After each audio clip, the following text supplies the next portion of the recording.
what do you think? Play, fun, humor, having fun together. Why does that have an impact on the friendship system? What are your thoughts on that?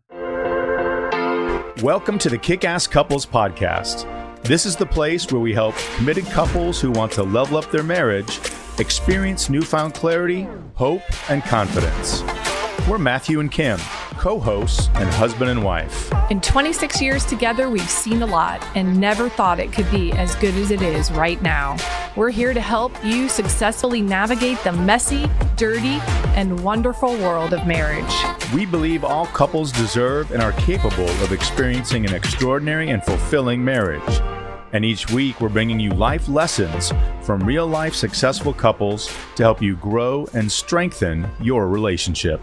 And now, back to the show. Are you and your partner missing that extra spark in your relationship? Do you feel like your days are filled with routine and monotony, leaving little room for laughter and fun? Fear not, lovebirds. Matthew and I have got you covered. In this episode, we will share some exciting tips, tricks, and real insight on how you can add humor and excitement back into your relationship. Laughter truly is the best medicine. It has been scientifically proven to increase your well-being, feelings of satisfaction, and mood. This episode is sure to leave you feeling inspired and ready to add some more fun and humor into your life. Welcome back to the Kickass Couples Podcast. We are going to do a deep dive today into one of our 14 pillars, and it's kind of one of the late additions, but one of the better pillars that we have, Kim. It's the pillar on fun and humor. And when we originally started out the Kickass Couples Podcast and our whole KCN platform, we really only had 13 pillars, and we talked to so many people, and they said, where's the fun? No, we really missed you're the boat. missing we the missed humor. the boat on that one, no doubt. And so we didn't turn back. But we added it. We said, you are absolutely right. Heard it over and over again, and we added it. And now I think it's one of our favorites. And we hear about it from so many people that they would, when we ask people in this podcast, if you've been listening for a while, we say, what's your favorite pillar and why? And so many people pick fun and humor, and you can't have a kick-ass relationship without fun and humor. And we do have some fun and humor in our relationship. Yeah. Most of it at ourselves. Well, listen, right? Laughing increases endorphins, and that is what makes us, happy and joyful. And so I think that laughter is really important in a relationship. And then having fun along with that, having new experiences together, it gives oxygen to our relationship. It does. And it took me a long time to learn how to be self-effacing and laugh at myself and not get angry when others laugh at me or with me. Hopefully it's more with than at, but that was something I had to work on and understand that it's not about me, and I have to be willing to let go of an awful lot of things. And I think, we always start off, or not always, but sometimes start off with some fun quotes, Kim, and I found one from Tim Allen, and this is kind of humorous, and this is not about all men, but I would say a quote that a lot of men might sound true or real. He says, "A guy knows he's in love when he loses interest in his car for a couple of days." That's Tim Allen. Not all men, but if you're not paying attention to the car and you're thinking, well, there is somebody and something more important, my wife, right? That might be true. And Rita Rutter, she said, "I think men who have a pierced ear are better prepared for marriage. They've experienced pain and they've bought jewelry." Ha ha. Yeah, two things. I will come out and say it up front, guys. Women are much better at experiencing pain. I thank God they're the ones that give birth to our children, because I don't know how they do it. I don't think I could do it. And they're better at it. I am a big baby when I'm sick and not feeling well. And my wife could probably do more with one arm tied behind her back, even if she's not feeling good. That's just how they're built. So we tickle your funny bone a little bit, but we're going to get serious because we want to get some creative juices flowing about the whole idea of having some fun and sharing a little humor with our spouse. So there's a great study that was done, Kim, from Utah State University, USU, right? And in that study, they said, let's get statistical. Let's talk a little bit about some of the things behind fun and humor. And they were really addressing the issue of what the purpose of play was. So let's share some facts that we found about what the purpose of play is, not just in your number one relationship, really, but in life in general. Sure. We found through that study that it increases bonding, it increases communication, it helps with conflict resolution, and it really overall helps with, I think, relationship satisfaction. Yeah. And I mean, when you have fun together with your spouse, it helps you experience positive emotions, which can increase relationship satisfaction. When you're feeling positive about the relationship, you're feeling better about it, and you can unite a little more easily to overcome differences and give hope when you're working through difficult challenges. So when we use play and humor and fun, when we're navigating those difficult things, it helps bring us closer together and create a more positive shared experience. Yeah, and I think some of the studies even found that when we play and have fun together, that it really increases our friendship system, that it enhances our friendship, which we know is such a vital part of a relationship, is really being friends and having that friendship system in place. I think the friendship system is huge, Kim, and we've talked a lot about that. Let's pause for a second and kind of dig into that a little bit, because if you're in a relationship, one of the things I love about our oldest daughter's in a great relationship with a young man, and they were friends first, and they didn't date really. They got to know each other and were solid friends. And then when it came around time for them to date, they already liked each other. And they loved being together, and they enjoyed each other's company, and they really built a solid foundation. And I think let's talk about that a little bit more. What do you think? Play, fun, humor, having fun together. Why does that have an impact on the friendship system? What are your thoughts on that? Well, I think that anytime that we can increase those endorphins and really fulfill that joy and just really feel like we are having a good time together, then it bonds us together, right? Absolutely. It makes us connect with each other in a really special way. And I think that that's why that friendship system is so important. It is. And the casual fun and humor and play, you're not looking at it as relationship building. You're looking at it as having fun. And the natural byproduct is the bonding that occurs. And it helps you kind of make that leap, right, from friendship to love and to a romantic partner versus just a friendship. And that's a system that, since we're friends, we're always going to be friends. It's like, I love them, but I don't like them. So, we want to make sure we have the like down first and then the love, and play and fun and humor are just a great way to do that. So so let's break down the friendship system. What exactly is it? What does it mean? And kind of how does it work within the relationship? Are you tired of feeling like you're living with a roommate instead of a lover? Do you miss the days when you were completely into each other, intellectually, emotionally, and physically?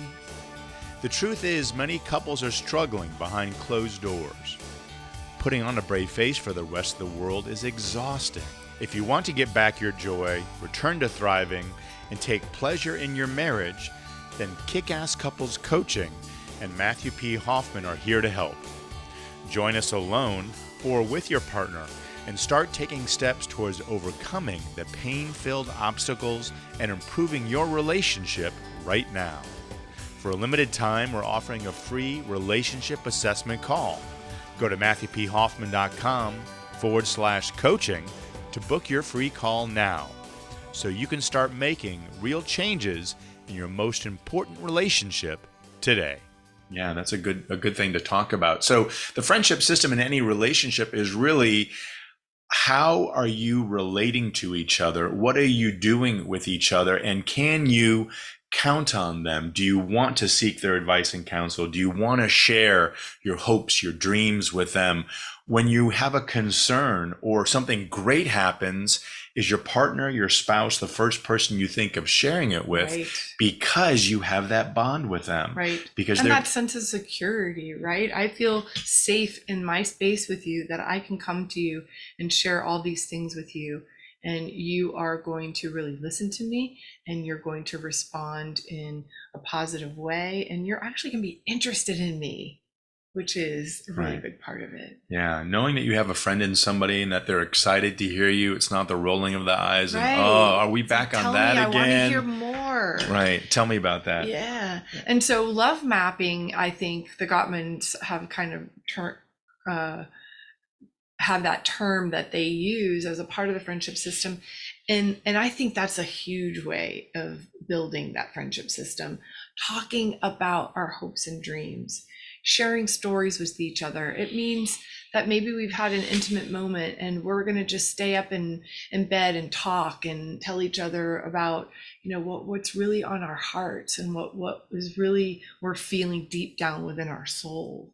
Yeah. Love mapping is a great term, and it's really just about creating those touch points that form the map of your relationship. Right. Serious things, fun things, exciting things, difficult stuff. Visioning together, what could be, what does our future look like together? All those things. Yeah, hopes, fears, dreams, all those things help create that map that help us find each other or find a way back to each other when things are tough or challenging or pull us out of what we're used to doing. Right. What's another one? Well, you can think of. We're talking about the friendship system. Yeah. I think it's how do we respond and view each other. So, everything starts in our thought about how we feel about our spouse, but a lot of us don't necessarily verbalize it or put it into action. And we can say what we're thinking, which is one great thing, but I think the most successful way to do it in our relationship is service. So I'm developing the friendship system when I'm doing things that I know my partner needs, wants, appreciates, or might like. And it's not necessarily a grand gesture of love. Like one of the things for you in our friendship system, I know that you hate to unload the dishwasher. And if I ever see it's clean, I try to do that as much as possible, not because I'm looking for attaboys or to gain points, but I know it's something I care about you. And if I do something that you don't like, I'm making your day easier. Right. Just a little thing to make it a little bit better. Yeah. And I would say that, you draw a bath for me sometimes because I like that as well. And so those are things that you're doing to be of service to me because you know that they're going to make a difference in my life. And I feel like the more people can do that, find those things within their relationship that are important to their spouse and act on them, the better we are with our gratitude and fondness and appreciation and all of those parts of the continued love mapping, right? Right. Yeah. When you say to somebody, hopefully you can say about your partner, they're my best friend. They're a great friend because they do all the things that a friend should do. They're aware. Yeah. They're attentive. They know. They understand. Yeah. They're pouring in, and they're just ready to do that. So Kim, if you had to define play, what would you? Because some people like, what do you mean play together? Do you mean like, get a board game out or like what is play if you had to look at it? That's a really good question. I think sometimes it's as simple as just being really silly with each other, right? Or you might have these little code words for other people in your family that you use, or, just little things between the two of you. It could be a look even. And those are things that make us a little bit silly, but we laugh at those things. It might be just a silly emoji that you text to your spouse in the day. But I think it really is, play is how we use our discretionary time, right? It's extra time that we have, and how do we use that time? And so in our relationship, we will spend time not necessarily playing a board game, but we like to paddleboard together. There are things that we enjoy doing and spending time together that creates fun and activity, right? Exercise in the relationship. And so I think that those are really important things that we have to do within our relationship to cultivate that fun and humor pillar. And I think it's huge that, we're going to get into it a little bit more, but carving out that discretionary time, you have to use it. When we have free time, I just want to veg, right? I'm going to watch something. Or whatever. We can be selfish with it, or we can say, let's do something together. Yeah. And you're not going to always choose, having alone time and self-care is important. We talk about that a lot, But I think that, some great examples. I mean, we went on a bike ride this last weekend, and it was about an 8-mile ride on a trail near where we live. And we went to a place to have brunch, and then we rode back. And then we trekked back, and we had just a lot of fun, and we were taking in nature. There were people involved, walking, biking, kids, dogs. We had a new restaurant experience. We were with some friends, and it was fun. It was fun, and we had. That's a good example of, I think, playing together. What about a new activity together?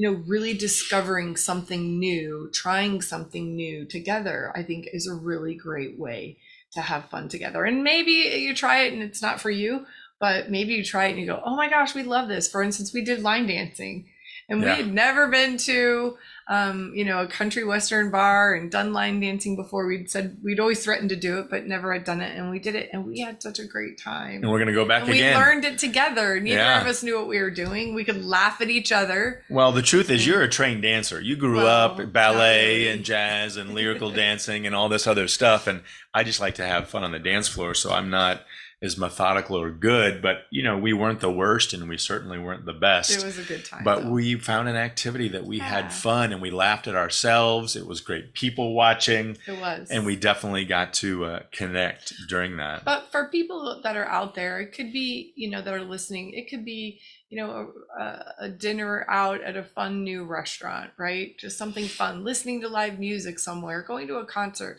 Like, we do paddleboarding together, and we like to do activity when we have fun together, especially outdoor activity. So I think you have to sit down, like you said, carve out time for it, and make it a priority, and talk about what sounds fun to you. What can we do together? Yeah.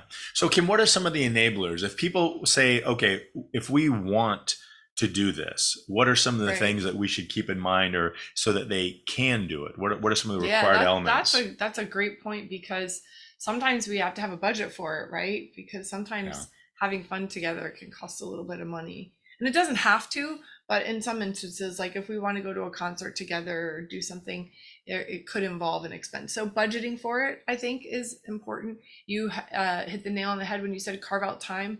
A lot of people say, I don't have enough time. I can't, there's not time for this in my schedule, but make time for it. We have time for other things.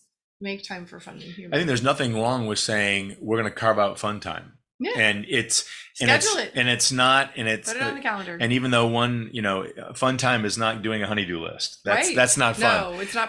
It's not a project, something you have to do, or say we really got to fix this, or put this plant in the ground, whatever. Those are things that need to be done, but you want to make sure that the fun time is the two of you. And it can include family, extended family sometimes, or it can include other people, but you need to make sure that at least half the time, I would say, it's just the two of you. Yeah. So you get to hold that sacred space for just the two of you. And also make sure you're not discussing any challenging, or I think things that maybe it might add a little bit of stress to your time together. I think you have to save those things for another time. Yeah. Are you struggling to maintain the emotional and physical intimacy you once shared? Do you feel like you're spending more energy finding fault and tearing your partner down instead of magnifying their good and building them up? Don't worry, you're not alone. Many couples are struggling behind a forced smile and an inauthentic happiness. You feel drained, unheard, and more often than not, unappreciated. The good news is it's not too late to rekindle the flame and strengthen your bond. I'm offering a free relationship assessment call to help you take the first step towards revitalizing your relationship and reaching your own relationship nirvana. Whether you come alone or with your partner, I'm here to help you create the space for a more fulfilling and satisfying relationship. Don't wait any longer. Make the changes you need to thrive. Book your free call today at matthewphoffman.com/coaching. And let's get started on your journey to a kick-ass relationship. So, what about using humor, Kim? We talked about having fun, and then there's the pillar is fun and humor. So using humor in romantic relationships, there's a great quote I found from Quora.com. It said, having a sense of humor helps you distinguish the important from the trivial, Mm. being able to laugh about the inconsequential things, keep them inconsequential. And I think, man, life can be serious and heavy. And It whether can it's be. work or family or community or your place of worship, things can get kind of tough. And I think you really need to do a good job about determining how serious something is or how serious of a place it should occupy, and don't let it take more than it should. And if it's inconsequential and you're just being caught at the wrong time, you got to be able to laugh about it and laugh it off, right? I think, and it doesn't mean make light of serious things, but it means don't let the minor become major if they don't deserve it. Sure. And I think humor is a great way to do that. Yeah. Keep your spouse accountable for laughing when we can. And I think even using it to diffuse conflict or tension, we could maybe be in a heated moment and, just throwing something silly out there in the middle of that moment can diffuse conflict and make it not even be an issue. You might just start laughing and then it becomes a total non-issue. Or you kind of see how silly this really is, right, that we're having this discussion or this challenge right now. And so I think using sometimes humor when it's appropriate to diffuse conflict is a great idea. We have friends who had put into place, if they really started getting into a super heated argument, really started going at it, one of the things that they would say to each other is, all right, take your clothes off. Strip fighting. And that's what they did. If this is what it comes down to, we're going to do this right here, right now. We are going to strip fight. And can you imagine just fighting like totally naked? Just probably. I think we should. Yeah, I think we should try that. I'm sure. I think we should get into that tonight and see what you. I think though that, and I'm not saying that they did it all the time, but it is something that they did, no doubt. And I think it really helped a lot. I mean, It diffused. We would just start dying laughing and cracking up at each other. So. And then it usually ended up, not always, but usually ended up in something that they both enjoyed. Possibility, distinct possibility. So what are some of the watch outs, Kim? If you had to, if people, there's an old expression that you can have something happen and you think it's good, but it's really not good. And I think the phrase is that it is a wolf in sheep's clothing, right? So something happens and you think, oh, this is innocent, but it really isn't. It's destructive. And I think that, one of those things that I had to learn about is sarcasm. Mm-hmm. Using sarcasm is, you have to be careful. You can cross the line when humor goes bad. And, one of my biggest pet peeves, and I'll share with everybody in case this is something that you fell victim to or you've done on your own, is saying something negative or sarcastic and biting. And then you follow it up with an immediate, oh, I'm just kidding. Because you think it's that get out of jail free card. As long as I said just kidding, I have permission to say anything I want to say, even if it's hurtful or damaging or degrading. And so that's a watch out, that you think you're having fun and you think you're kidding, but when it becomes sarcasm and it starts to dig, that's a watch out, because that's not fun. It's not humorous. And that's going to be destructive to the relationship instead of positive. I think you also have to be really aware and careful about speaking or making fun of your spouse in front of them, or even when they're not around, right? So I think you have to be really careful how you speak in front of your spouse, and that you're not saying something funny or about them, or where it comes off as being derogatory, right? Because I think it could catch them off guard and embarrass them and really make them feel uncomfortable. Yeah, you've got to stay dedicated in front of their face and when you're not in front of them, right? Absolutely. You need to make sure that you're staying true in both those things. And I think, laughing or joking about a trigger or an insecurity, it might be humorous to you, but it's not to them. If it's one of your partner's triggers, you got to treat it with respect and care, or an insecurity, making them feel badly because of how they feel. That's regardless of what the issue is. It could be spiders, it could be heights, It could be a certain kind of food. I mean, we have a family member who just hates feet, like doesn't want to touch them or have them be around her, and it grosses her out. And you say that we make a lot of fun of and her we do make a little that. bit of fun of her of that. But the bottom line is, you're right. It's a real insecurity. She doesn't like it, Yeah. and so we have to be careful of how we have to tread lightly on those subjects, I believe. So if we want to give some ideas to Kim, our listeners, about what are some of the things that we can do to have fun and interject humor into our relationship, what are some of the things that you think about? One of the things that we do sometimes is we continue to have fun texting each other and flirting with each other, and I think we have to really be intentional about flirting with one another. I love that one. I do too. And it's nice. And it's funny. You still catch me off guard sometimes when you do it. And it doesn't mean I don't enjoy it, but I don't know. I'm not always expecting it. Right. And I think that's You're the like, fun. "Ooh." That's the fun, is when you flirt, and everybody likes to be flirted with, especially with somebody you care about. And I think that's great. I love kind of coming up with words. Special words when something is happening, or code words. We have some really good friends who are married for more than 54 years, and they had a code word they used, and it was TOFS, TOFTS. And instead of getting into it or getting angry or having to talk about a situation, usually involving somebody else, they could just look at each other and say TOFS, and it stands for too old for that shit. TOFTS. And they didn't have to say it out loud because they're both pretty conservative and, straight laced, but they could just laugh and go, oh, TOFs. Like, we're not going to go there. We're not going to do that. I thought that was a great example, and they could have a shared moment and Sure. no one else would know about it. I think also taking turns creating fun experiences or a fun date together is a great way to play. Yeah, it's nice not to have to always be the one that initiates. Or plans. And it's nice Mm-hmm. to enjoy. And I think, having Kim, fun with your intimate times together, Mm-hmm. either doing things you've not done or doing things you haven't done in a long time. Early on in our relationship, I think it was actually our first anniversary, I surprised you. This is a chapter in my book. I got I think like 2 1-gallon bags full of rose petals and just covered the hotel bed where we were staying. And I mean, that was fun, because I don't know if you've ever felt how soft a rose petal is, but being immersed in that, it was sensual, but it was a lot of fun. It was kind of silly.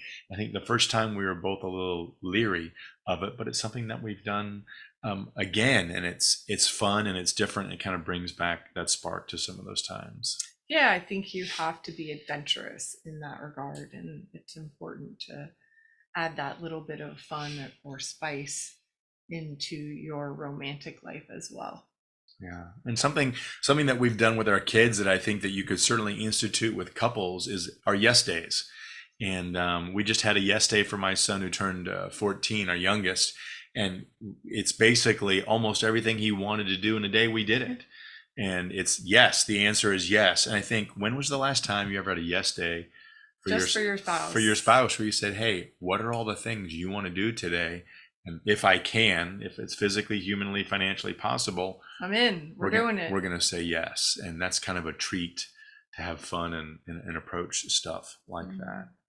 So if you look at our own relationship, Kim, let's just kind of get introspective a little bit more here. Sure. How do you think we've successfully approached the fun and the humor in our own? Like, if you had to say our recipe for doing that is, what are some of the elements that you've seen crop up in our time together that we use or continue to use? I think we take turns planning of things to do together. And I think that that's really important, because like you said, it takes the onus off of one to have to do it. The other one can just show up and enjoy the ride.